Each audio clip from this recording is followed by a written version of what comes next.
A day in my life as a Pilipina, nakatira sa UAE, kasama ng Diyosawa kong afam for today's video, mga manang-manong!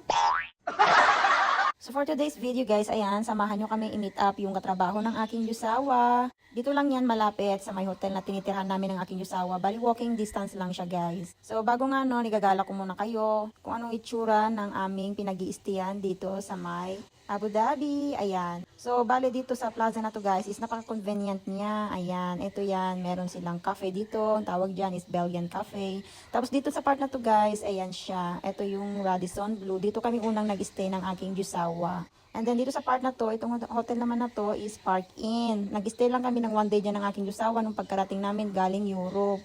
And then in the next day is nag-fly out na kami pa Philippines. Ayan, Amarigos. Bali pupunta kami dyan guys para i-meet up yung ka-work ng aking Diyosawa for dinner. Kaso nga lang guys, sad to say, kay pagdating namin dito, sarado sila. Ang ganda pa man din dito guys, may mga show sila minsan dito, lalo na sa gabi. Habang nagdi-dinner ka, may pool kasi dyan, ang ganda ng view. So ito na nga guys, pagpasok namin, o diba, sarado. So ayun, lumabas kami ng aking Diyosawa. Tapos bago kami pupunta sa ibang restaurant, igagala ko muna kayo dito guys. Parang may pinakaano dito gardens nila, o diba, bongga, ang ganda talaga dito guys. Ang ganda mag-walking-walking, magmuni-muni, ganun. Dati nung bago kami dito ng aking Diyosawa, hindi pa to ganito kaganda guys. Hindi pa siya sementado. Ngayon, ang ganda na. Tapos lalo na dito sa part na to guys, o diba. So dahil maya-maya pa naman darating yung ka-work ng aking Diyosawa, ayan, papakita ko muna sa inyo dito. Total, nandito naman na tayo o diba, bongga, look at that.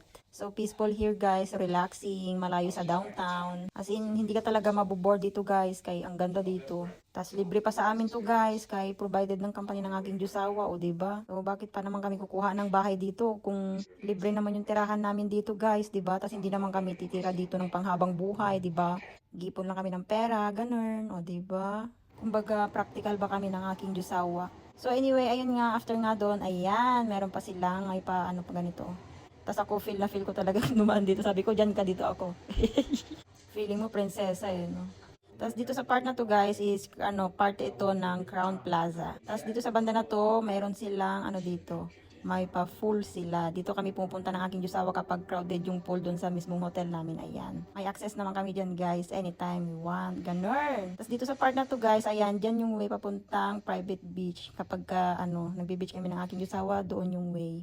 So anyway, yun na nga guys, dahil sarado nga doon sa Amerigos restaurant, bali Spanish restaurant yun guys, di ko alam, baka under construction sila, ganun. So ayan, dito na lang kami pupunta ng aking Diyosawa para i-meet up yung ka-work niya dito sa my Crown.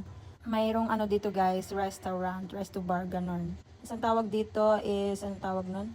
Steels, ayun. Tapos ito yung view guys. Dito kami nagtatambay ng aking Diyosawa after naming mag-breakfast sa umaga, doon sa part na yon. Tapos ayun na nga guys, ayan, papasok na kami kung saan kami magdi-dinner.